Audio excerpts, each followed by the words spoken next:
Hello friends, இன்றைக்கி நம்ம சேனலில் என்ன பார்க்க போகிறோன்னா ஒரு முக்கியமான சோதிடத்தாள்களை தான் இப்போ இந்த வீடியோவில் பார்க்க போகிறோம். ஸோ பார்க்குறதுக்கு முன்னாடி என்ன சோதிடத்தாள்கள் பார்க்க போகிறோம் அப்படிங்கிறத இன்ட்ரோவில் வந்து ஷேர் பண்ணுறேன், வாங்க பார்க்கலாம். 2026 4வது மாதமான ஏப்ரல் மாதமானது நடந்துகிட்ருக்கு.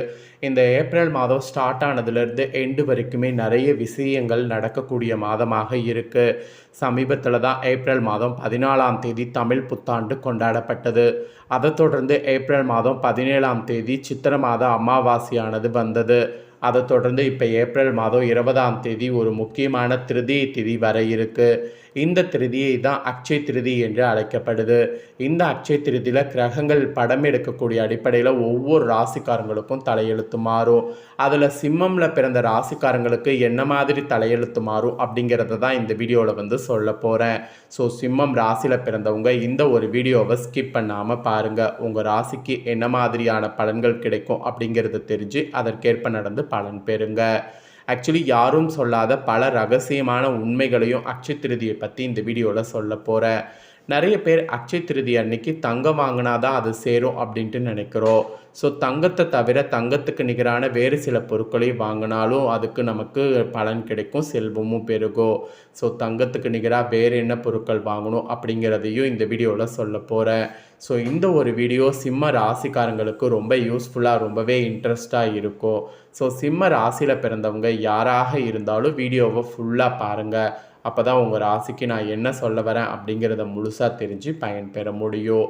முதல்ல உங்கள் ராசிக்கு பலன்கள் என்ன கிடைக்குங்கிறத பார்க்கலாம். அதுக்கப்புறமேட்டு ஆன்மீக ரீதியாக இந்த நாளில் என்ன செய்யணுங்கிறத பார்க்கலாம். வீடியோ ரொம்பவே யூஸ்ஃபுல்லாக இருக்கும். அதனால் வீடியோவை வந்து ஃபுல்லாக பாருங்கள். அப்போ தான் நான் உங்களுக்கு சொல்லக்கூடிய எல்லாத்தையுமே முழுசாக தெரிஞ்சு பயன்பெற முடியும். முதல்ல உங்கள் ராசிக்கு பலன்களை வந்து பார்க்கலாம். அதுக்கப்புறமேட்டு என்ன வாங்கணுங்கிறதையும் பார்க்கலாம். சிம்மராசி என்பர்களே, கடுமையான உழைப்பாளி நீங்கள். சுற்றம் சோறு போடும் என்பதில் நம்பிக்கை கொண்டவர். சுற்றம் சோறு போடும் அப்படிங்கிற அந்த பாசிட்டிவான நம்பிக்கைக்கேற்ப நீங்கள் பாசிட்டிவாக இந்த டைம் எந்த அளவுக்கு செயல்படுறீங்களோ அந்த அளவுக்கு அதிர்ஷ்டம் உங்களுக்கு ஈஸியாக இருக்குங்க. கடுமையான உழைப்பாளியாக மட்டும் இருந்தால் போதாது, நம்மளுடைய உழைப்புக்கு தகுந்த ஊதியம் இருக்கா அப்படிங்கிறத அப்பப்போ செக் பண்ணும். அதோட நம்பிக்கை வந்து எல்லாத்துலேயுமே வைக்கணும். நம்பிக்கை இல்லாமல் இருந்தீங்கன்னா அதுதான் உங்களுக்கு கஷ்டத்தை கொடுக்கும். எனக்கு இது நடக்கும் அப்படிங்கிற அந்த பாசிட்டிவ் நம்பிக்கை இருந்தாவே உங்களை ஜெயிக்கிறது யாராலையும் முடியாது. ஸோ பாசிட்டிவ் நம்பிக்கை இது ரெண்டுமே நீங்கள் வைத்திருக்கணும். அதுதான் உங்கள் ராசிக்கு மெயினாக வந்து குறிப்பிடப்படுது. ஸோ உங்கள் ராசிக்கு நான் சொல்கிறது புரியும்னு நினைக்கிறேன். ஆல்ரெடி அந்த மைண்ட் செட்டில் இருப்பீங்க, இன்னும் அந்த மைண்ட் செட்டை அதிகப்படுத்திக்கோங்க. இப்படி இருக்கக்கூடிய உங்களுக்கு சிறப்பு பலன்களாக இந்த பலன்கள்லாம் வந்து கிடைக்கும். அதில் ஃபஸ்ட்டு உத்தியோகத்தில் இருக்கிறவங்களுக்கு சொல்லப்பட்டிருக்கு. ஃபர்ஸ்ட் ஆஃப் ஆல், வேலைக்கு செல்லக்கூடிய உத்தியோகத்தில் இருக்கக்கூடிய உங்கள் ராசிக்காரங்களுக்கு சில சலுகைகள் கிடைக்கும். அந்த சில சலுகைகள் கிடைக்கிறதுல அதை கரெக்டாக பயன்படுத்திக்கோங்க. அந்த சலுகைகள் கிடைக்கிறத கரெக்டாக பயன்படுத்திக்கிட்டிங்கன்னா அந்த சலுகைகள் மூலிமா முன்னேறுவது உங்களால் யாராலையும் தடுக்க முடியாது. வேலை சுமை கூட உங்களுக்கு குறையிறது கண்டிப்பாக வந்து இருக்கும். தொடர்ந்து வரக்கூடிய வேலைகளை அந்த பொழுதே முடித்து நற்பெயர் வாங்குங்க. இந்த வேலையை அப்புறம் பார்த்துக்கலாம் இப்போ பார்த்துக்கலாம் அப்படின்ட்டு இல்லாமல் அந்த வேலைகளை அப்பப்போ முடித்துட்டிங்கனாவே நற்பெயர் பெறுவது ஈஸியாக இருக்கும். தேகம் கூட உங்களுக்கு பழிச்சிடும். இந்த மாதிரி உத்தியோகத்தில் தேகம் பழிச்சிடுவதெல்லாம் ரொம்ப ரேரு. இப்போ அதுக்கான வாய்ப்பு இருக்குது, வாய்ப்பை பயன்படுத்திக்கோங்க. அந்த வாய்ப்பு என்னென்னா சில சலுகைகள் தான். அந்த சில சலுகைகளை கரெக்டாக பயன்படுத்திக்கிட்டிங்கன்னா அந்த சலுகைகள் மூலிமா நீங்கள் நினச்ச மாதிரி நிறைய மாற்றங்களும் தேகமும் உங்களுக்கு உத்தியோகத்தில் பழிச்சிடும். அதுக்கப்புறமா வியாபாரம் செய்யக்கூடிய வியாபாரிகளுக்கு சொல்லப்பட்டிருக்கு. வியாபாரக்காரங்க இப்போ நீங்கள் பண்ண வேண்டியது அதிகமான விற்பனை தான். அதிகமான விற்பனை பண்ணும் அப்படிங்கிற அந்த ஒரு கான்ஃபிடென்ட்டோடு பண்ணிங்கன்னா நிறைய உங்களுக்கு நல்ல லாபத்தை நீங்கள் எதிர்பார்க்கலாம்.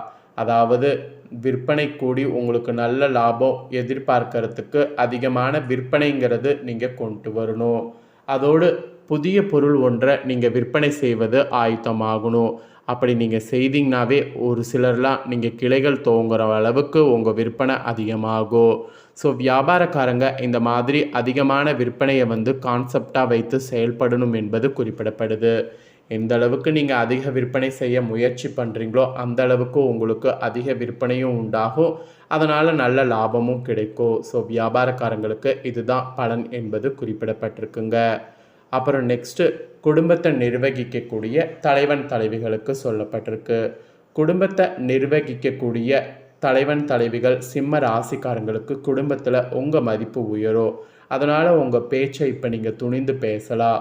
உங்கள் சொல்லிற்கு மதிப்பு உண்டாகும். அதோடு குடும்பத்தில் உள்ள பெரியவர்களுடைய சில விஷயங்களில் தலையிடாமல் இருப்பது நல்லது. அவங்க விஷயங்களில் நீங்கள் தலையிட்டிங்கன்னா அது உங்களுக்கு ஆபத்தை ஏற்படுத்தும். அதனால் சில விஷயங்களில் தலையிடாமல் நீங்கள் உண்டு உங்கள் வேலை உண்டுன்னு இருக்கிறது நல்லது. கணவருடைய உடல்நலம் கூட உங்களுக்கு இப்போ மேம்படும். அதோடு உங்கள் மாதவிடாய் வலி வந்து போகும்.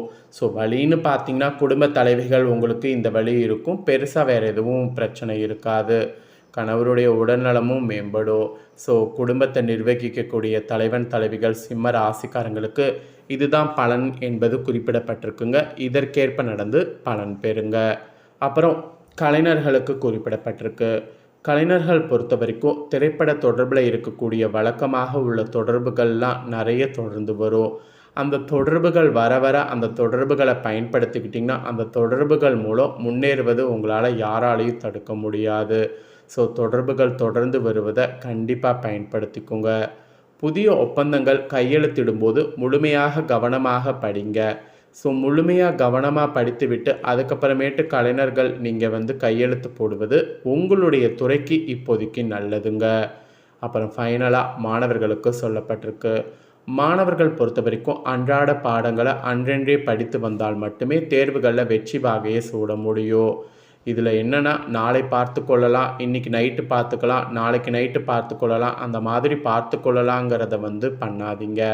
அது பண்ணிங்கன்னா மிகவும் ஆபத்தானது. அதனால் அதை தயவு செய்து பண்ணாதீங்க. ஸோ மாணவர்கள் இந்த மாதிரி கவனமாக இருக்கணும் என்பது குறிப்பிடப்பட்டிருக்கு. ஸோ உங்களுக்கு கிரகங்களால் என்ன நடக்கும் அப்படிங்கிறது எல்லாமே இவ்வளோ நேரம் பார்த்தோம். இப்போ இந்த அக்ஷய திருதி நாளுடைய சிறப்புகளும் விரதம் இருக்கக்கூடிய முறைகளும் உங்களுக்கு சொல்கிறேன். இதில் என்ன செய்யணும் அப்படிங்கிறத தெளிவாக இந்த வீடியோவில் தெரிஞ்சு இதை செய்து பயன்பெறுங்க. சித்திரை மாதம் வளர்பிறையில் வரக்கூடிய திருதியை தான் அக்ஷய திருதி என்று அழைக்கப்படுது. அக்ஷயம் என்றால் வளர்வது பெருகுவது என்று அர்த்தம். அப்படியாக அக்ஷய திருதி அன்னைக்கு நம்ம என்ன பொருள் வாங்கினாலும் அந்த பொருள் மிகவும் பெருகி வளம் சேர்க்கும். அதோடு குறைவில்லாத செல்வத்தை அள்ளித்தரக்கூடிய திருநாளாக அக்ஷய திருதி போற்றப்படுகிறது. இந்த நாளுடைய சிறப்புகள் புராண கதையில் நிறைய இருக்குது. தர்மர் சூரிய பகவானை வேண்டி அக்ஷய் பாத்திரம் பெற்றது, மணிமேகலை அக்ஷய் பாத்திரம் பெற்றது. இவ்வளவு ஏன் சிவபெருமான் அன்னபூர்ணி தாயாரிடம் தனது பிச்சை பாத்திரம் நிரம்பக்கூடிய அளவுக்கு உணவை பெற்றது இந்நாளில் தான். பகவான் பரசுராமர் அவதரித்த நாள், புனித நதி கங்கை பூமியை தொட்ட நாள், குசேலர் கிருஷ்ண பகவானை சந்தித்த நாள், ஆதிசங்கரர் செல்வத்தை கொட்டி கொடுக்கக்கூடிய நாள், அப்புறம் கனகரத சோஸ்திரத்தை இயற்றிய நாள், குபேரன் இழந்த செல்வங்களை மீட்ட நாள், திருதாயுகம் ஆரம்பமான நாள், வியாசகர் மகாபாரதம் எழுத ஆரம்பித்த நாள். இது எல்லாமே இந்த அக்ஷய திருதி நாளில் தான். அதனால தான் இந்த நாளில் இந்த விஷயம் செய்யணுங்கிறது சொல்லப்படுது. அக்ஷய திருதி நாளில் தங்கம் வாங்கிறது சேருங்கிறது ஒரு பக்கம் இருந்தாலும் தங்கம் மட்டும்தான் வாங்கணுங்கிறது கிடையாது. தங்கத்துக்கு நிகராக உப்பு, அரிசி, ஆடைகள் மற்றும் விலை உயர்ந்த எந்த ஒரு பொருளை வாங்கினாலும் அது பல மடங்கு பெருகும் என்பது ஐதீகம். இந்த தினத்தில் மெயினாக புதிய தொழில் தொடங்கலாம், பூமி பூஜை செய்யலாம். இதுக்கெல்லாம் உகந்த நாள். ஏழைகளுக்கு தானம் செய்யலாம், பிதர்களுக்கு தர்ப்பணம் செய்யலாம். அப்படியெல்லாம் செய்வதன் மூலம் கண்டிப்பாக அவங்களுடைய ஆசீர்வாதம் பெற்று சிறப்பாக வாழலாம். அதனால் இந்த நாளில் இதெல்லாம் செய்ய மறக்காதீங்க. மெயினாக இந்த நாளில் விரதங்கிறது இருக்கிறது ரொம்ப நல்லது. அக்ஷய திருதி நாள் அன்னைக்கு விடியறதுக்கு முன்னாடி எழுந்து சுத்தபத்தமாக நீராடி பூஜாரியை சுத்தம் செய்து விளக்கேற்றி கோலம் போட்டு அதன் மீது ஒரு பலகையை வைக்கணும். பின் பலகையின் மீது கோலம் போட்டு ஒரு சொம்பில் சந்தன குங்குமம் இட்டு அதில் நீரை நிரப்பி அதன் மீது பெரிய தேங்காயை வைத்து மாவில வைத்து கலசம் ரெடி பண்ணணும். பின் அந்த கலசத்தின் அருகில் மஞ்சள் பிள்ளையார் பிடித்து வைத்து அதன் அருகில் புதிதாக வாங்கிய பொன் பொருட்களை வைத்து பூ போட்டு பூஜை செய்யணும். பிறகு அதற்கு கற்பூர தீபாரணை காட்டி வணங்கணும். இதுதான் இந்த நாளில் விரதம் இருக்கக்கூடிய முறை. இதனால் வளமான செல்வம் பெருகும். இந்த நாளில் ஏழைகளுக்கு அன்னதானம் செய்யுங்க, உணவு, வஸ்திரம் போன்றவற்றை தானம் வழங்குங்க. மெயினாக பசுவுக்கு கீரை வகைகளை வழங்குங்க. இந்நாளில் அன்னதானம் செய்வது மிகப்பெரிய புண்ணியமாக கருதப்படுது. ஸோ செய்ய மறக்காதீங்க. இதுதாங்க பலன்கள். இதற்கேற்ப நடந்து பலன் பெறுங்க. இந்த வீடியோவை உங்கள் ஃப்ரெண்ட்ஸ் ஃபேமிலி இருக்கவங்க பார்த்து பயன்பெறணும்னு நினச்சிங்கன்னா வீடியோ லைக் பண்ணி உங்கள் ஃப்ரெண்ட்ஸ் ஃபேமிலிக்கு ஷேர் பண்ணுங்கள். உங்கள் ஃப்ரெண்ட்ஸ் ஃபேமிலி இருக்கவங்களும் உங்களை போல் சிம்ம ராசிக்காரங்களாக இருந்தாங்கன்னா இதை பார்த்து இதை தெரிஞ்சு இதற்கேற்ப நடந்து பலன் பெறட்டும். இதே போல் புதிய அப்டேட்டான நிறைய வீடியோ நம்ம சேனலில் போடப்படும். அதை எல்லாமே உடனுக்குடனே தெரிந்து கொள்ள மறக்காமல் நம்ம சேனலை சப்ஸ்கிரைப் பண்ணுங்கள். கூட பெல் பண்ண ப்ரெஸ் பண்ணுங்கள். அப்போ தான் நான் போகிற மற்ற அப்டேட்டான வீடியோ உடனுக்குடனே தெரிஞ்சு பயன்பெற முடியும். ஸோ மறக்காமல் பண்ணுங்கள். வேறொரு வீடியோவில் உங்களை சந்திக்கிறேன்.